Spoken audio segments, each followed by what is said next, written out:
વલસાડ જિલ્લાના કેરી પકવતા ખેડૂતોની હાલત કફોડી છે। એક તરફ વૈશ્વિક યુદ્ધની પરિસ્થિતિને કારણે કેરીની નિકાસમાં ઘટાડો થયો છે, તો બીજી તરફ કાળઝાળ ગરમી અને હીટવેવને કારણે પાકેલી કેરીઓ ઝાડ પરથી ટપોટપ ખરી રહી છે। વલસાડ જિલ્લાના મોટાભાગના ખેડૂતો માત્ર ને માત્ર કેરીની ખેતી પર જ નિર્ભર છે। તેઓ આખું વર્ષ લોહી પાણી એક કરીને કેરીના ઝાડની માવજત કરે છે।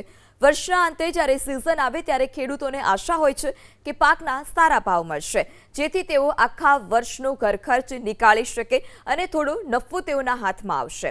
પરંતુ આ વર્ષે વૈશ્વિક મંદી અને નહિવત એક્સપોર્ટને કારણે ગણતરી ઊંધી પડી છે। વલસાડની પ્રખ્યાત હાફૂસ કેરીને ડેલિકેટ ડાર્લિંગ તરીકે ઓળખવામાં આવે છે, કારણ કે વાતાવરણમાં સહેજ પણ ફેરફાર થાય તો તેની સીધી અસર આ કેરી પર પડે છે અને વિપરીત અસર થઈ શકે છે। હાલ અસહ્ય તડકા અને ગરમીને કારણે વલસાડ જિલ્લાના અસંખ્ય આંબાવાડીઓમાં હાફૂસ કેરીઓ ટપોટપ ઝાડ પરથી નીચે પડી રહી છે। ખેડૂતોને આનાથી આર્થિક નુકસાન વેઠવાનો પણ વારો આવ્યો છે। ખેડૂતો મુજબ જો વાતાવરણ સારું હોત અને આ જ હાફૂસ યોગ્ય રીતે પાકીને બજારમાં ગઈ હોત તો તેઓને પ્રતિ કિલો 200,000 મળ્યા હોત, પરંતુ અત્યારે કુદરતી આફતને કારણે આ નીચે ખરી પડેલી કેરીઓ માત્ર 300 રૂપિયા વેચાઈ રહી છે।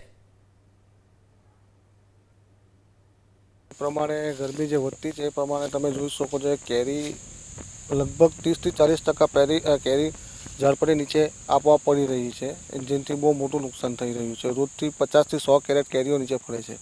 એ કેરી જો ઝાડ પર હોય તો 1500 થી 1700 રૂપિયા આવે અને હમણાં તો એની કોઈ વેલ્યુ નથી, 200 રૂપિયા અને 300 રૂપિયા જાય છે।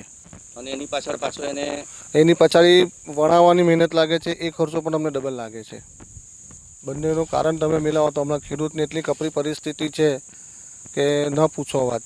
કારણ કે આખું વર્ષની મહેનત જે 2 મહિના જે ખેડૂત જે નાનો કે મોટો ખેડૂત જે કેરી પર જ નિર્ભર હોય આખું વર્ષના ખર્ચા માટે, એમની બહુ ખરાબ હાલત છે।